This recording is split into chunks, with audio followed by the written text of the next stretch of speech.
Le téléphone de Brad vibra. Le nom de son fils aîné s'afficha sur l'écran.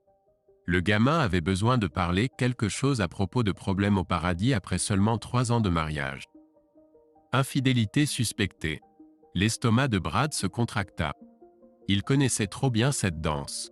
« Je peux t'aider », dit Brad à son fils, essayant de projeter une confiance qu'il ne ressentait pas. En vérité, il avait enfoui ses souvenirs bien profondément. Les ressasser serait comme se faire une chirurgie à vif.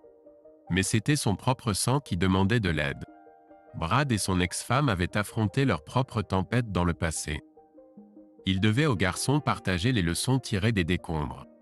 Brad s'installa dans son fauteuil préféré, bloc-notes en main. Autant être à l'aise, ce voyage dans le passé allait faire mal. Mais il serait maudit s'il laissait son fils affronter ces eaux dangereuses seul.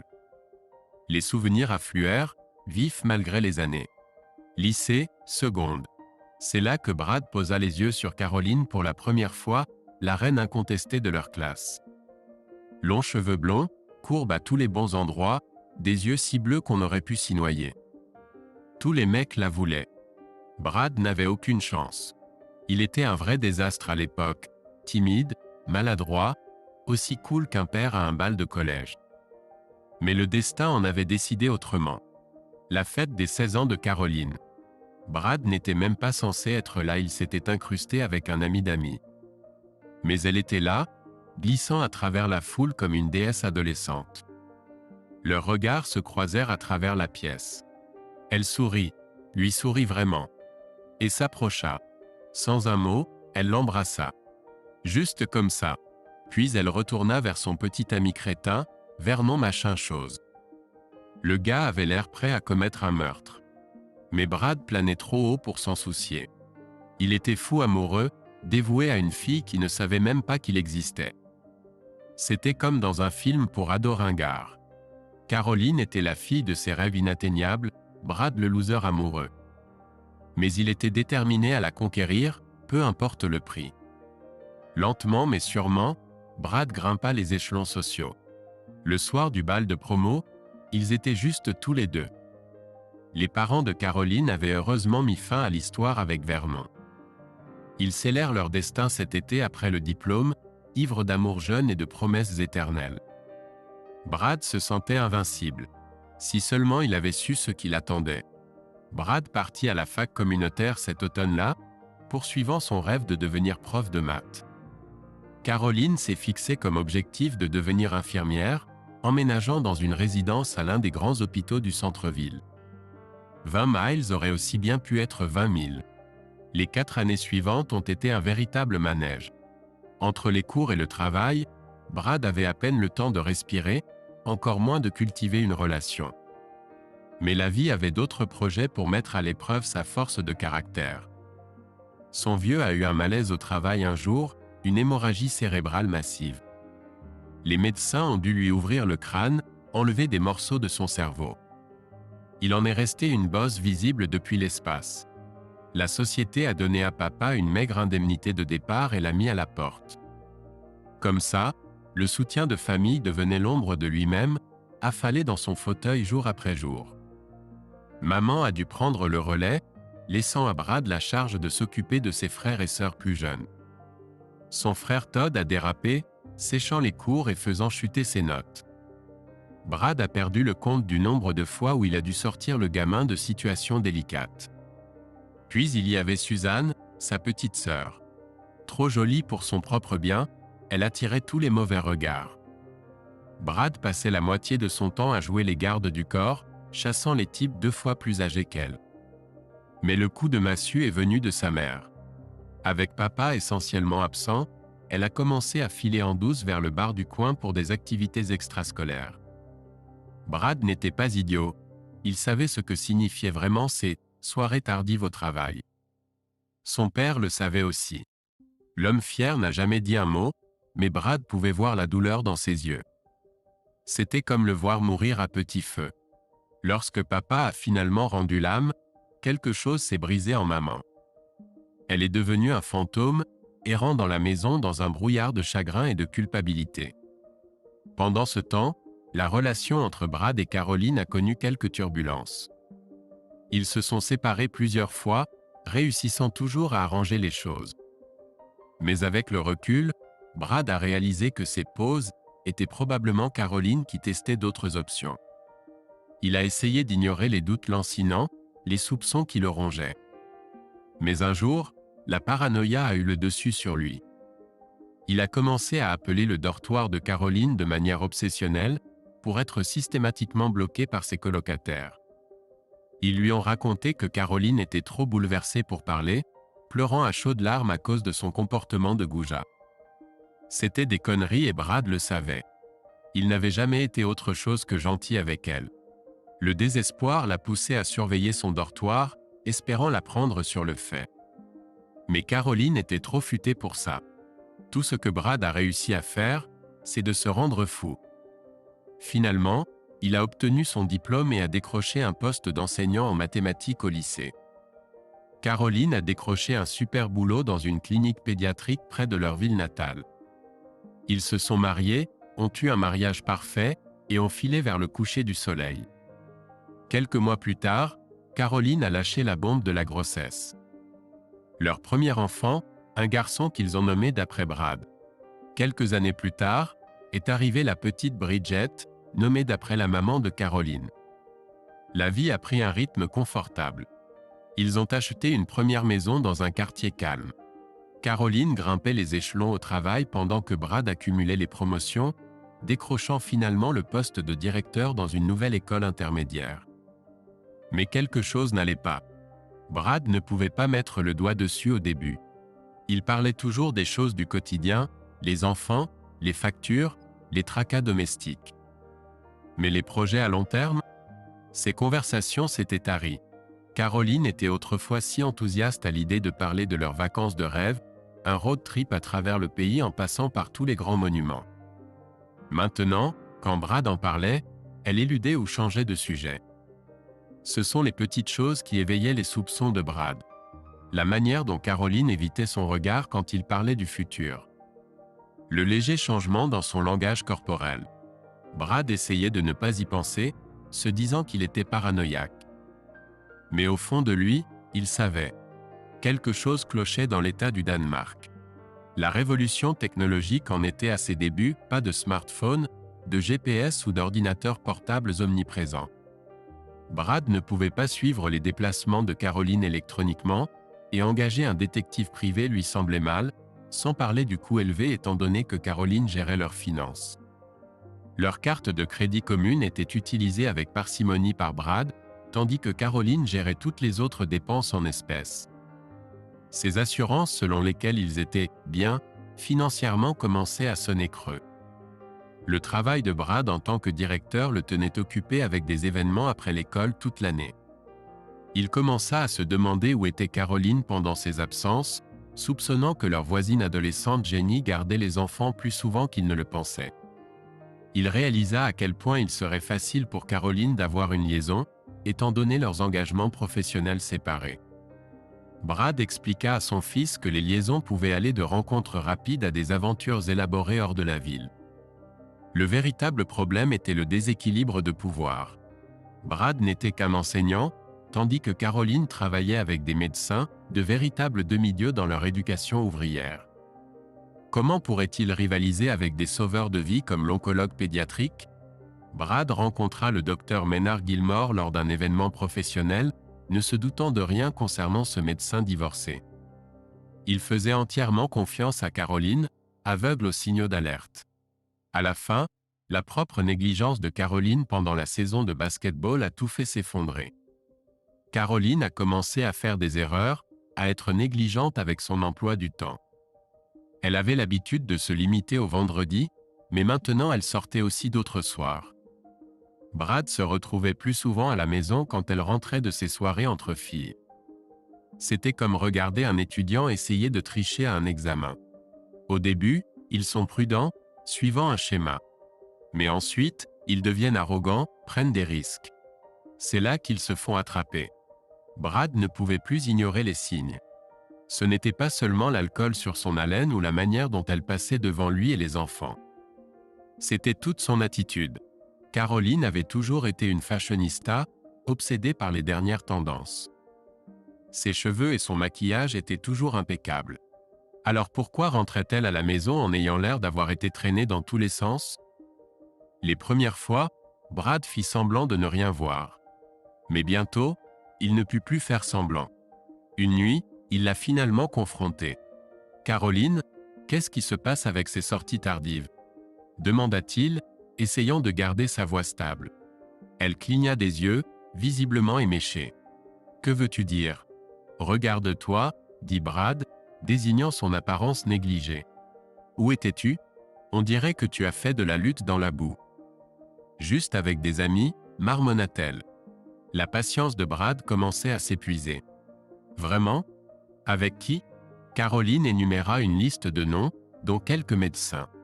Un se démarquait, Maynard Gilmore. Caroline, tu n'as pas l'air bien, insista Brad. Que se passe-t-il ? Peut-être que l'alcool détendait sa langue, mais le filtre de Caroline avait disparu. Pour l'amour du ciel, Brad, tu sais. Je sais que tu sais. Le cœur de Brad tomba dans son estomac. Non, Caroline, je ne sais pas. Et puis elle lâcha la bombe. Moi et le docteur Gilmore, tu sais ? Le monde bascula. Brad se sentit malade. Non, Caroline. Que veux-tu dire, toi et le docteur Gilmore ? Le visage de Caroline se décomposa. Je suis désolé, Brad. La première réaction de Brad fut le déni. Ça ne pouvait pas être vrai. Mais au fond de lui, il savait que c'était vrai. Caroline continuait à parler, les mots sortant entre des sanglots. Le docteur Gilmore et moi. Nous. Brad, je suis tellement désolé. Nous nous aimons. En cet instant, le monde de Brad implosa. Tout ce qu'il croyait savoir s'effondra autour de lui. Son esprit s'emballa, cherchant quelque chose à dire, quelque chose à faire. Mais tout ce qu'il put dire fut « Tu me quittes ». Ce n'était pas une question. Il savait que c'était fini.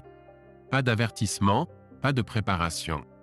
Une minute, il avait une femme, une famille, un foyer. Le suivant, rien qu'un vide béant. Caroline était assise là, un désordre de maquillage étalé et de vêtements froissés, empestant l'alcool. Oui, Brad, je suppose que c'est le cas. Elle essayait d'afficher un visage compatissant, mais Brad y voyait clair. Il avait vu ce même numéro de la part de nombreux étudiants au fil des ans. Brad, je t'aime, dit Caroline, sa voix tremblante. Je t'ai toujours aimé. Je suis juste, plus amoureuse de toi. Le cliché frappa Brad comme un coup de poing. Son mariage était devenu un mauvais rebondissement de comédie romantique. En un instant, le choc fit place à la rage. Une fureur aveugle et dévorante. Les yeux de Brad se posèrent sur la vitrine précieuse de Caroline. Avant même de savoir ce qu'il faisait, il était de l'autre côté de la pièce, arrachant la porte de ses gonds. Ses mains trouvèrent des objets fragiles, cristal Waterford, figurines Swarovski, précieux bibelots de famille. Il les lança à travers la pièce, les brisant contre les murs. Caroline hurlait, le suppliant d'arrêter. Mais Brad ne faisait que commencer. Il passa à la télévision, à la chaîne stéréo, aux tableaux encadrés. Tout ce qu'il pouvait atteindre devenait une cible pour sa colère. La salle à manger fut la prochaine. Porcelaine fine, cadeau de mariage, cristal taillé tout réduit en éclats scintillants sur le sol. Les yeux de Brad se posèrent sur leur photo de mariage. Marié et marié souriant, figé dans le temps. Il l'arracha du cadre, la déchirant en confettis. « Hurrah, c'est fini !» cria-t-il, lançant les morceaux en l'air comme une célébration tordue. La cuisine fut son dernier champ de bataille. Les chaises devinrent des béliers, la vaisselle du quotidien des projectiles. Il arracha même le robinet sophistiqué que Caroline avait exigé. Elle le suivait, pleurant et suppliant. Mais Brad était hors de lui. Chaque assiette, chaque verre étaient-ils même les siens à présent ? Il ouvrit le frigo, vidant son contenu sur le sol. Le lait se mélangea au thé glacé, le poulet restant éclaboussa le linoléum. Et puis, aussi vite que cela avait commencé, c'était fini. Brad trouva ses enfants terrifiés dans l'embrasure de la porte, ce qui le fit craquer. Le comportement de Caroline changea alors qu'elle lui ordonnait froidement de partir. Néant, Brad fit ses bagages et partit, trouvant un logement temporaire avant de s'installer près de leur maison. 20 ans plus tard, Brad repensa à cette nuit tout en réfléchissant à comment dire la vérité à son fils. Caroline avait rapidement obtenu une ordonnance restrictive et un avocat. Lors des négociations, Brad chercha des réponses, mais la réponse cruelle de Caroline le dévasta. Elle révéla ses vrais sentiments, avouant ne jamais l'avoir vraiment aimé et détaillant ses infidélités. Bien que écrasé, Brad sentit quelque chose d'étrange dans le discours de Caroline. Il semblait répéter, avec des nuances de culpabilité sous la cruauté. Il réalisa que Caroline luttait avec ses propres problèmes, l'ayant utilisé comme un substitut tout ce temps. À la fin de sa confession vicieuse, la haine de Brad s'était transformée en vide. Caroline était désormais morte à ses yeux, une réalisation qu'elle voyait clairement dans son regard. Le règlement du divorce laissa Brad étourdi. Caroline obtint la maison et la moitié de leurs économies, tandis que Brad se contenta d'une pension alimentaire raisonnable et d'un droit de visite limité. Il avala sa fierté pour éviter les drames au travail, laissant à Caroline son emploi et sa nouvelle relation. Le sincère adieu de Brad à Caroline tomba à plat, et les choses empirèrent lorsqu'elle empoisonna les enfants contre lui. Mais de petites grâces émergèrent. La famille de Brad l'aida à obtenir un condo décent, et le remariage hâtif et la grossesse de Caroline ramenèrent involontairement les enfants vers Brad. Le travail devint un champ de mines de rumeurs et de perte de respect. L'estime de soi de Brad chuta, le menant à une beuverie de 6 mois de rencontres sans lendemain et de comportements autodestructeurs. Il essaya de rétablir l'équilibre, en retravaillant son image et en exhibant sa liberté retrouvée, mais cela ne fit que l'attrister davantage. Juste au moment où les choses semblaient les plus sombres, le salut se présenta sous les traits de Mademoiselle Winters, une rousse de petite taille qui attira le regard de Brad. Cette professeure impertinente et appréciée passa devant son bureau, préparant le terrain pour un éventuel tournant dans la vie tumultueuse de Brad après le divorce. Quelque chose la fit marquer une pause. Elle fit demi-tour, entra dans son bureau et ferma la porte derrière elle. Le monde de Brad s'apprêtait à basculer à nouveau. Mademoiselle Winters s'installa en face de lui. « Brad, dit-elle, abandonnant les formalités, je vois que tu souffres. Laisse-moi t'aider. » Brad frémit à l'entente de son prénom. « Mademoiselle Winters, répondit-il, en insistant sur son titre, je vais parfaitement bien. Puis-je faire quelque chose pour vous ?» Elle lui adressa un sourire capable de faire fondre les glaciers. Puis elle se lança dans un monologue qui fit tourner la tête de Brad. « Monsieur Whitmore, Brad, commença-t-elle, j'approche de mes 32 ans. Je ne suis pas un mannequin. J'ai un enfant de 5 ans et un ex-petit ami irresponsable. Mais je sais que je peux t'aider. » Brad essaya de la couper, mais elle était lancée. « Je le vois, Brad. Tu es coincé dans un trou et tu ne sais pas comment en sortir. Fais-moi confiance, j'ai été là. » Il se leva, prêt à lui montrer la porte. « Écoutez, Mademoiselle Winters. » Mais elle n'était pas d'accord. « Monsieur Whitmore, tout le monde sait ce qui s'est passé. Ils marchent tous sur des œufs, mais pas moi. J'ai décidé que tu avais besoin de mon aide. J'ai vu tes enfants, ce sont des amours, et... Jésus, elle le rendait fou. » Brad fit un pas en arrière, essayant de reprendre le contrôle de la situation.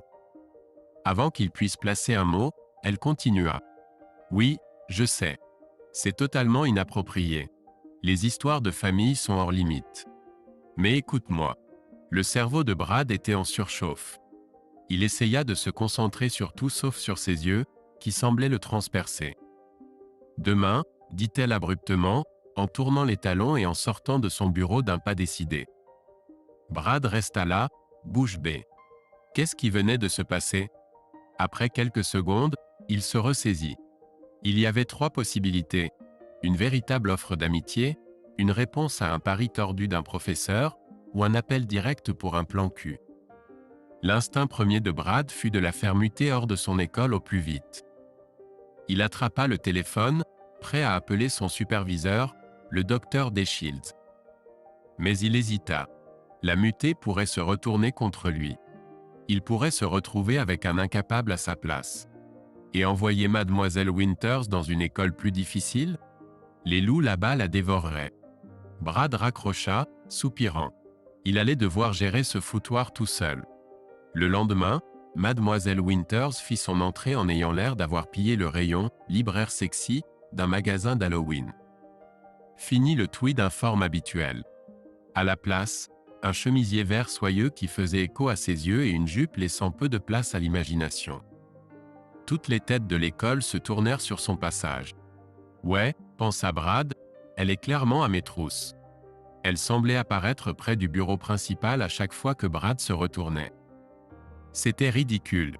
En fin de journée, alors que Brad se dirigeait vers sa voiture, elle l'attaqua. « Mais tu as porté ces cartons ?» demanda-t-elle, toute innocente. Une fois les cartons chargés dans sa voiture, elle se mit sur la pointe des pieds et lui donna un baiser sur la joue. « J'espère te voir vendredi après l'école, » murmura-t-elle. « Je t'attendrai devant Denise. » Brad essaya de la stopper. « C'est une mauvaise idée. Je pourrais perdre mon travail. » Elle se contenta de sourire. « Seulement si je me plaignais. Et ça n'arrivera jamais. » Avec un clin d'œil, elle ajouta « Tu as besoin de quelqu'un. » « Je pense pouvoir t'aider. » Brad lui dit qu'elle était folle. Elle se contenta de sourire plus largement. C'était mercredi. Brad passa jeudi et vendredi à l'éviter, mais il ne put s'empêcher de jeter des coups d'œil furtifs quand elle ne regardait pas. Il devait admettre que, aussi menue qu'elle soit, elle était agréable à regarder. Rien à voir avec son par exemple. Le vendredi arriva, froid et glacial. Brad était sûr que Mademoiselle Winters ne serait pas assez bête pour attendre dans un parking gelé au cas où il se montrerait. Mais la curiosité l'a emporté sur lui. Il est passé devant le Denise, juste pour vérifier. Là, elle était, frissonnant dans le froid. Zut! Brad s'est arrêté, prévoyant de lui faire la morale en la raccompagnant à sa voiture. Mais à mesure qu'il s'approchait, elle rayonnait et commençait à le diriger vers l'entrée du restaurant. « Je pense que tu es du genre grand slam, a-t-elle ri. Brad grogna, « Je ne peux pas rester longtemps. Peut-être juste un café. » Elle lui serra le bras. « On verra ça. » Alors qu'il s'installait dans une cabine, l'esprit de Brad s'emballait. Les affaires entre professeurs et élèves étaient aussi vieilles que les écoles elles-mêmes, mais elles impliquaient généralement au moins une apparence de discrétion. Il en avait surpris quelques-unes au fil des ans, comme ce jour où il était entré sur une jeune enseignante, divertissant, le directeur du département d'anglais dans la salle des livres. Ils s'étaient dispersés comme des cafards à la lumière, et rien de plus n'avait été dit. Est-ce que Mademoiselle Winters voulait? Une liaison secrète sordide? Brad ne pouvait imaginer autre chose. C'est une fois pour toutes, lui a-t-il dit. Je me suis arrêté juste parce que je ne pouvais pas te laisser geler dehors. Ses yeux pétillaient. Non, tu t'es arrêté parce que tu es un gentleman. Elle se pencha, sa voix baissant presque à voix basse. Tu sais, je suis tombé sous ton charme depuis que tu es arrivé à Oakcrest. Mon ex m'a abandonné, moi et notre fille, quelques semaines seulement avant ton arrivée. Il m'a anéanti dans le divorce, pas l'argent, mais les choses qu'il a dites. Les yeux de Mademoiselle Winters se sont embués. Je t'ai vu avec tes enfants. Vous étiez tellement beaux ensemble. Si heureux. Je suis désolé, mais depuis le départ de ta femme. Je ne connais pas les détails, mais je sais ce qui s'est passé. Elle tendit la main à travers la table, saisissant celle de Brad. S'il te plaît, laisse-moi t'aider. Brad devait lui donner ça. Mademoiselle Winters n'y allait pas par quatre chemins. Elle posait ses cartes sur la table, sans retenue. Pourtant, Brad sentait qu'il devait lui remettre les idées en place. Mademoiselle Winters, j'apprécie ta sollicitude, ta sympathie. Mais je dois te prévenir, je ne te vois pas comme une partenaire romantique potentielle. Elle a éclaté de rire en rejetant la tête en arrière. Mon Dieu, j'espère bien que non. Personne ne l'a jamais fait et personne ne le fera jamais. Je veux juste qu'on soit amis. Nous sommes des âmes sœurs, Brad. J'ai traversé ce chaos. Nous pouvons échanger nos histoires de guerre. Je sais que je peux t'aider. Brad était abasourdi. D'abord, il réalisa que son commentaire sur son manque d'attrait l'avait blessé, et ce n'était même pas vrai. La moitié des hommes et la plupart des garçons de l'école étaient fous d'elle. Deuxièmement, il était assez sûr qu'elle mentait en disant qu'elle ne voulait pas de romance. Et troisièmement, peut-être avait-il besoin de son aide. Il fit marche arrière. Je ne voulais pas dire que tu n'es pas belle. Tu l'es, vraiment beaucoup. Dans toute autre circonstance, je serais certainement intéressé. Mais nous sommes collègues. J'ai une école à diriger. Oui, nous pouvons être amis. Mais restons professionnels aussi. Elle hocha la tête, un sourire jouant sur ses lèvres. Organisons une rencontre. J'amènerai ma petite fille, tu amèneras tes enfants. Nous pourrons discuter. Brad se surprit à remarquer de petits détails chez elle, la longueur de ses cils, les clous d'émeraude à ses oreilles, la façon dont une mèche de cheveux au burn tombait sur son œil gauche. Il dut résister à l'envie de la remettre en place. D'accord, dit-il. Choisis un jour et une heure. Mademoiselle Winters leva les yeux, puis regarda de nouveau Brad. Pas ce week-end. Et le samedi prochain? À toi de décider quoi et où. Non, répliqua Brad. C'est à toi de décider. Elle sourit. Non, tu es l'homme. C'est à toi de décider. Brad n'avait pas entendu ce genre de discours depuis des années. Il essaya de ne pas bomber le torse. D'accord, samedi prochain. Je te ferai part du plan la semaine prochaine. Ils se levèrent, se serrèrent la main. Brad l'accompagna jusqu'à sa voiture, une Volkswagen en piteux état, bien loin du goût de Caroline en matière de véhicule. À sa voiture, ils se serrèrent de nouveau la main. Brad l'aida à monter, la regardant s'éloigner en conduisant. Dès qu'elle fut hors de vue, le doute s'insinua. Brad regarda sa montre, réalisant qu'il devait rentrer chez lui avant l'arrivée des enfants. Ce soir-là, après avoir couché les enfants, Brad fit l'erreur de ressortir de vieilles photos de lui et de Caroline. Quand elle était partie, elle n'avait emporté que des photos des enfants, laissant derrière l'album de mariage. Brad feuilleta les souvenirs, une boule se formant dans sa gorge. Avant même de s'en rendre compte, il se mit à pleurer. Il savait qu'il devait mettre fin aux choses avec Mademoiselle Winters avant même qu'elle ne commence. Lundi matin, Brad était de corvée dans le couloir quand Mademoiselle Winters arriva pour récupérer son courrier. Son visage devait le trahir, elle pâlit en le voyant. Brad prit peur. Affichant un sourire forcé, il s'approcha d'elle. « Bonjour », dit-il fort, peu importe qui entendait. « Il y a une patinoire près de chez moi. Nous pourrions emmener les enfants patiner, puis déjeuner chez moi. » Enseignants et élèves passaient en se pressant, faisant semblant de ne pas écouter. À la fin de la journée, toute l'école saurait que M. Whitmore et Mademoiselle Winters étaient ensemble. Mademoiselle Winters semblait incertaine. L'expression initiale de Brad l'avait visiblement effrayée. « Je n'ai jamais appris à patiner », hésita-t-elle. « Et ma fille ?»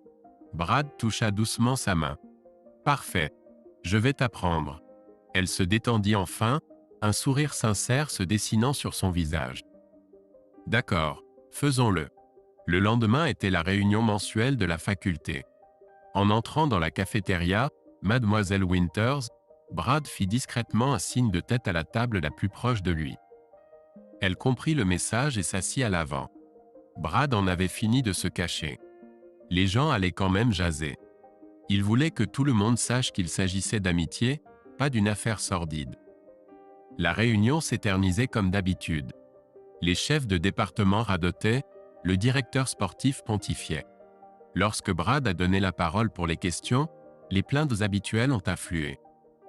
Pourquoi ne faisons-nous pas respecter le code vestimentaire? Ne pouvons-nous pas demander aux enfants de nettoyer leurs propres dégâts à la cafétéria? Je refuse d'assister à des réunions qui commencent par une prière. Brad écoutait patiemment, rappelant à tous de vérifier les fermetures d'école sur la station de radio locale. Il a conclu en réitérant qu'ils étaient tous là pour enseigner. En regardant son personnel, les pensées de Brad divaguaient. Il réfléchissait au débat sur la prière à l'école, aux quelques enseignants qu'il ne supportait pas, et aux petits groupes qu'il avait surnommés en privé, les chasseurs de tête, ceux qui semblaient vivre pour attraper les enfants en train de transgresser les règles. Une vieille chouette particulièrement méchante lui vint à l'esprit. Elle ne savait pas enseigner, mais elle connaissait le règlement sur le bout des doigts. Brad se souvint du jour où elle avait traîné une petite fille jusqu'à lui montrant triomphalement son manteau, en cuir, une violation claire de la politique du district. La pauvre enfant était au bord des larmes. « Monsieur Whitmore, c'est du daim, pas du cuir », avait-elle gémi. Brad avait souri à la fillette, pris le manteau. « C'est bon, ma puce. » Puis, fixant la vieille bique d'un regard d'acier, il avait grogné. « Vous avez entendu. » Manteau en daim. L'enseignante était partie boudeuse, sous les rires des autres enfants dans le couloir. Plus tard ce jour-là, une feuille imprimée était apparue sur le bureau de Brad, la définition du daim dans le dictionnaire, surlignée en jaune fluo. Vraiment mature. Ensuite, il y avait les fanatiques de la prière, un groupe de vieilles dames qui insistaient pour que chaque assemblée commence par un bon vieux « Cher Seigneur ». Brad n'était pas contre, mais cela froissait certaines plumes. Quelques jeunes enseignants avaient menacé de boycotter le service d'assemblée si les prières se poursuivaient. Brad avait calmement accepté puis les avait réaffectés au service de la cafétéria, le 9e cercle de l'enfer scolaire. Il a ri en imaginant qu'ils esquivaient les tateurs tots volants et la viande mystère pendant 25 minutes par jour. Pourquoi s'attardait-il sur ces petits tyrans? Parce que la plupart d'entre eux avaient une haine particulière pour Mademoiselle Winters. La pauvre Sheena était constamment traînée devant un ou une autre adjoint principal pour ses méthodes d'enseignement non conventionnelles. Elle osait organiser des simulacres de procès dans sa salle de classe. Elle emmenait les enfants en sortie scolaire. Elle allait même jusqu'à horreur. Les laisser aller aux toilettes pendant les cours. En d'autres termes, Sheena Winters était tout ce que la foule du « ce n'est pas mon travail » méprisée, créative, innovante et se souciant réellement des enfants. D'accord, peut-être que Brad avait un faible pour Mademoiselle Winters. S'il jouait cool, gardait les choses discrètes, personne ne pourrait se plaindre. Il pouvait avoir une amie, non? Faux. Tout a dérapé à partir de là. Le rendez-vous de patinage sur glace était une comédie d'erreurs. Brad n'avait pas patiné depuis le divorce. Bridget n'avait jamais appris. Brad Jr. était le seul à ne pas passer plus de temps sur les fesses que sur les lames. Sheena et sa fille Laura étaient comme des poulains nouveau-nés sur la glace. Même Brad a fait quelques chutes. Mais bon sang, c'était le moment le plus amusant qu'il ait eu depuis des années. Après la patinoire, ils sont retournés chez Brad pour une pizza maison et un marathon de films Disney. Même Brad Jr., trop cool pour l'école, s'est pris au jeu. Avant même de s'en rendre compte, Brad sortait vraiment avec Sheena. Mais elle insistait pour que toutes leurs sorties incluent les enfants. Cette femme était authentique. Sheena a tout expliqué aux enfants de Brad. Elle ne cherchait pas à remplacer leur mère. Elle voulait juste être l'amie de Brad et aider autant qu'elle le pouvait. Brad attendait toujours que l'autre chaussure tombe, que quelque chose tourne mal. Mais rien ne s'est passé. Sa vie ne faisait que s'améliorer. Alors qu'il prenait des notes pour son fils, Brad a réalisé qu'il y avait plus à l'histoire de Sheena qui méritait d'être racontée. Qui était-elle, vraiment? Qu'avait-elle vécu? Comment était-elle devenue une partie si essentielle de leur vie? Brad Jr. en savait une partie, mais il y avait des lacunes à combler. Brad se souvenait des suites de son divorce, la solitude, l'amertume, le désespoir, le sentiment rongeur d'insuffisance. C'était le genre de douleur qui pouvait vider une personne de l'intérieur. Il se demandait constamment où il avait failli. En tant que pourvoyeur? Père? Amant? Caroline ne lui avait jamais donné de réponse claire. Brad avait désespérément cherché une clôture, une sorte d'explication. Mais elle n'est jamais venue. D'une manière ou d'une autre, Sheena avait perçu tout cela. Elle semblait comprendre à un niveau que Brad ne pouvait pas imaginer. Se confier à elle n'avait pas été facile. La confiance de Brad envers les femmes avait été brisée. Il était même allé jusqu'à faire une vérification des antécédents sur Sheena après leur premier vrai rendez-vous. Ses dossiers universitaires étaient sans éclat, juste un diplôme standard d'une école d'État, comme le sien. Elle était un peu plus jeune, avec une jeune fille. Pas de mention d'un mari, ce qui fit se demander à Brad si son histoire de « mauvais divorce » n'était que cela, une histoire. La paranoïa avait poussé Brad à surveiller l'appartement de Sheena, guettant le moindre signe qu'elle voyait d'autres hommes ou sortait dans les bars après le travail. Il avait été angoissant de baisser sa garde, de risquer de faire confiance à une autre personne. Mais Sheena avait été patiente. Leur premier rendez-vous était des affaires simples, Denise, peut-être un film. Brad était-il radin? Oh que oui. Mais il devait sonder cette femme avant d'investir trop. Ce qu'il apprit le stupéfia. C'était comme lire un livre familier, mais d'un tout nouveau point de vue. L'histoire de Sheena se déroula une nuit après que les enfants se soient endormis. Ils venaient de passer une autre soirée bien heureuse et épuisante enlacée dans les draps de Brad. Comme Brad, Sheena était tombée amoureuse de son amour de lycée. Contrairement à Brad, ils avaient jeté la prudence au vent en matière de protection. Sheena s'était retrouvée enceinte au collège. Son petit ami voulait qu'elle s'en occupe, mais Sheena ne pouvait se résoudre à le faire. Ils se sont mariés, jonglant entre travail et études tout en terminant leurs études. L'oncle de Sheena, un juge, avait usé de ses relations pour lui décrocher le poste à Oakcrest. Son ex était devenu vendeur de voitures, vendant des voitures suédoises surévaluées à des victimes de la crise de la quarantaine. Brad avait entendu des rumeurs sur le genre de crétin qui achetait ces voitures, mais il était resté fidèle à ses fidèles roues américaines.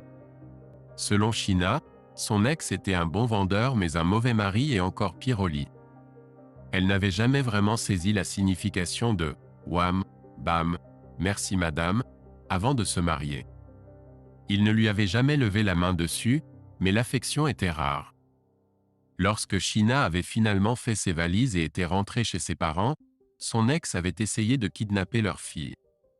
Le père de Sheena était intervenu avec une ordonnance restrictive, et son oncle lui avait trouvé un avocat redoutable. L'ex avait finalement reculé. Le divorce avait été prononcé, laissant Sheena pratiquement seule avec bébé Laura. Mais ses parents n'étaient pas prêts à la laisser sombrer. Laura était encore en couche, et la mère de Sheena était devenue son bouée de sauvetage. Alors que Sheena se confiait, Brad réalisa que aussi désagréable que sa séparation avec Caroline ait été, le divorce de Sheena faisait passer le sien pour une promenade de santé. Caroline et son jeune médecin n'avaient jamais menacé Brad ou fait craindre pour sa sécurité. Personne n'avait essayé de le forcer ou de s'en prendre à ses enfants. Cela a frappé Brad comme une tonne de briques, il était tombé éperdument amoureux de Sheena. Et cela lui faisait une peur bleue. Il était terrifié à l'idée de mettre son cœur en jeu à nouveau. Mais Sheena a su percer ses défenses. Elle a raconté à Brad les agissements de son ex, son comportement de Jekyll et Hyde. Une minute, il était en colère, lui disant qu'il avait trouvé quelqu'un de plus attirant, plus riche, meilleur au lit. La minute suivante, il était en larmes, disant que Sheena méritait mieux que lui, qu'il avait besoin de quelqu'un qui n'avait pas peur de se salir les mains. Quand la poussière est retombée, l'ex de Sheena a avoué toutes ses liaisons. Il avait trompé parce que c'était excitant, une aventure. Il savait qu'il pouvait s'en sortir. Il a dit à Sheena qu'elle était ennuyeuse, qu'il ne supportait pas l'idée d'être coincé avec elle pour toujours. En écoutant, Brad a réalisé que l'ex de Sheena débitait les mêmes bêtises que Caroline lui avait lancées. C'était comme s'il avait tous un manuel de l'infidèle d'où ils tiraient leurs excuses. Mais l'ex de Sheena et Caroline avaient eu raison sur un point. Aucun d'eux ne méritait la personne qu'ils avaient trahie. En entendant l'histoire de Sheena, Brad a enfin compris pourquoi Caroline avait pris la fuite. Ce n'était pas une question de carrière, d'argent ou de statut. C'était parce qu'au fond, Caroline savait que Brad était la meilleure personne. C'était elle qui avait failli, pas lui. Brad a convaincu Sheena de quitter son appartement et de venir vivre avec lui et Laura. Quelques semaines plus tard, ils ont réuni les enfants pour « la discussion ». Les mômes l'ont mieux pris que prévu. Peu de temps après, Brad et Sheena se sont passés la bague au doigt. Ce fut une petite cérémonie, juste leurs parents, les frères et sœurs de Brad et leurs enfants, ainsi qu'une poignée d'amis enseignants. Mais c'était parfait. Brad aimait Sheena de tout son être. Il avait retrouvé le bonheur, trouvé sa moitié. Et il était assez sûr que Sheena ressentait la même chose. Ses sentiments envers Caroline avaient changé. La haine avait disparu, remplacée par de la pitié. Alors que la vie de Brad était en plein essor, celle de Caroline semblait être en chute libre. Elle avait déjà eu un enfant avec le docteur Gilmore, mais apparemment, il n'était pas tout ce qu'elle avait rêvé. On disait dans les rues que Caroline avait encore une fois changé pour un chirurgien cardiaque de renom. Brad ne savait pas quoi penser de tout cela. Lui et Caroline avaient fréquenté pendant près de 6 ans et étaient mariés pendant une douzaine avant qu'elle ne mette fin à tout cela. Elle n'avait même pas tenu 3 ans avec Gilmore. Brad était sûr qu'il y avait plus à l'histoire, mais une chose était cristalline. Caroline était une femme abîmée. Caroline divorçait à nouveau? Installée avec un chirurgien cardiaque? Oui, et la rumeur disait qu'elle était heureusement heureuse, cette fois-ci. Mais avec Caroline, qui savait combien de temps cela durerait? Brad avait appris sa leçon à la dure. Il avait cru avoir toute une fois auparavant, pour le voir s'effondrer en poussière. Cette fois, il savait qu'on lui avait donné une seconde chance, et il n'était pas prêt à la gaspiller. Alors que Brad terminait ses notes pour son fils, il se rendait compte qu'il restait des fils à attacher. Qui était Sheena, vraiment? Quel démon avait-elle affronté? Comment était-elle devenue une partie si intégrale de leur famille? Une partie, Brad Jr. le savait déjà. Mais il y avait des lacunes à combler, des choses que son fils devait entendre. Brad se souvenait de la solitude écrasante après le divorce, de l'amertume qui menaçait de le consumer. Il se sentait inadéquat, inférieur. C'était le genre de douleur qui pouvait dévorer une personne de l'intérieur. Il avait passé d'innombrables nuits à se demander où il avait failli. En tant que pourvoyeur? En tant que père? En tant qu'amant? Caroline ne lui avait jamais donné de réponse claire. Brad avait désespérément cherché une conclusion, une sorte d'explication. Mais elle n'était jamais venue. D'une manière ou d'une autre, Sheena avait perçu tout cela. Elle semblait comprendre à un niveau que Brad ne pouvait pas imaginer. Se confier à Sheena n'avait pas été une partie de plaisir. La confiance de Brad envers les femmes avait été réduite en miettes. Il était même descendu si bas qu'il avait fait une vérification de l'arrière-plan après leur premier vrai rendez-vous. Les dossiers universitaires de Sheena étaient aussi excitants que de regarder de la peinture séchée, juste un diplôme d'une université d'état moyenne, comme le sien. Elle était quelques années plus jeune que lui, avec une petite fille en prime. Pas de mari mentionné, ce qui fit se demander à Brad si son histoire de « mauvais divorce » n'était pas qu'une façade. La paranoïa avait poussé Brad à jouer les détectives amateurs, à surveiller l'immeuble de Sheena comme dans un film noir à petit budget. Il était sur le qui-vive pour tout signe qu'elle se faufilait avec d'autres hommes ou sortait dans les bars après le travail. Il avait été difficile de baisser sa garde, de même envisager de faire confiance à un autre être humain. Mais Sheena avait la patience d'une sainte. Leur premier rendez-vous était aussi simple que possible, des restos de quartier, peut-être un film si Brad se sentait d'humeur. Était-il radin? Vous pouvez en mettre votre main au feu. Mais il devait percer à jour cette femme avant de s'investir trop. Ce qu'il découvrit lui souffla l'esprit. C'était comme lire un livre familier, mais soudain comprendre tout le sous-texte que tu avais manqué auparavant. L'histoire de Sheena s'est déroulée une nuit après que les enfants se soient endormis. Il venait de passer une autre soirée emmêlé dans les draps de Brad, exténué de bonheur. Comme Brad, Sheena était tombée éperdument amoureuse de son amour de lycée. Contrairement à Brad, ils avaient joué avec les contraceptifs de manière imprudente. Sheena se retrouva enceinte alors qu'elle portait encore des appareils dentaires et se préoccupait de préalgèbre. Son petit ami voulait arranger ça, mais Sheena ne pouvait se résoudre à le faire. Ils se sont mariés, brûlant la chandelle par les deux bouts pour finir l'école tout en travaillant et élevant un enfant. L'oncle de Sheena, un grand juge, a tiré quelques ficelles pour lui obtenir le poste à Oakcrest. Son ex s'est retrouvé à vendre des voitures suédoises surévaluées à des hommes d'âge moyenne essayant de retrouver leur jeunesse. Brad avait entendu des rumeurs sur le genre de crétin qui achetait ces voitures, mais il est resté fidèle à ses bonnes vieilles roues américaines. Selon Sheena, son ex pouvait vendre de la glace aux Esquimaux, mais il était un piètre mari et encore pire au lit. Elle n'avait jamais vraiment saisi le concept de « coup d'un soir » jusqu'à ce qu'elle se marie. Il ne levait jamais la main sur elle, mais l'affection était aussi rare qu'une apparition de licorne.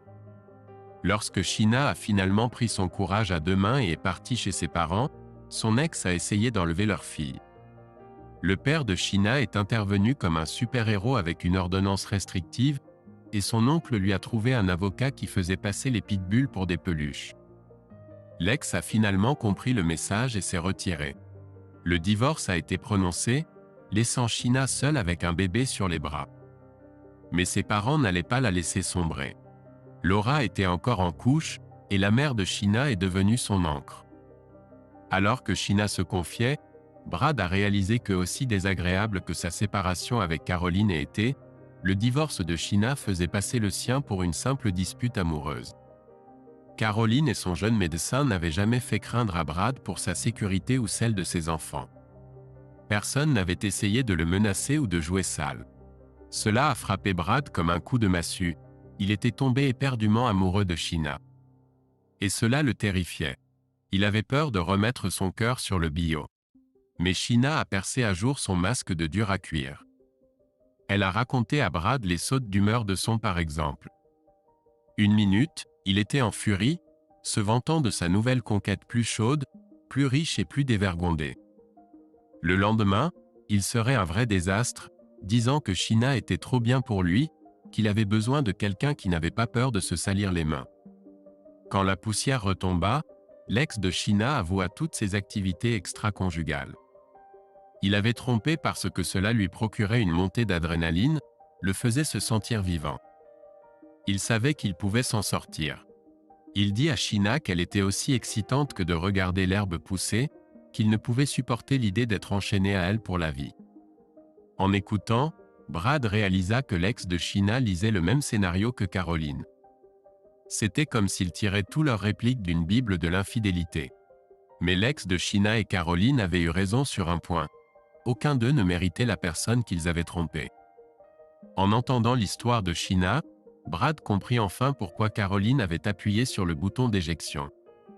Ce n'était pas une question de carrière, d'argent ou de statut. C'était parce qu'au fond, Caroline savait que Brad était la meilleure moitié. C'était elle qui avait fait une erreur, pas lui. Brad convainquit Sheena de quitter son petit appartement et de venir vivre avec lui et Laura. Quelques semaines plus tard, ils réunirent les enfants pour « la discussion ». Les marmots le prirent mieux qu'ils n'osaient l'espérer. Peu de temps après, Brad et Sheena se dirent « oui ». Ce fut une cérémonie sans chichi, juste leurs parents, les frères et sœurs de Brad et leurs marmots, ainsi qu'une poignée d'amis enseignants. Mais c'était parfait. Brad aimait Sheena de toutes les cellules de son corps. Il avait trouvé le bonheur 2 fois, retrouvé sa pièce manquante. Et il était assez sûr que Sheena ressentait la même chose.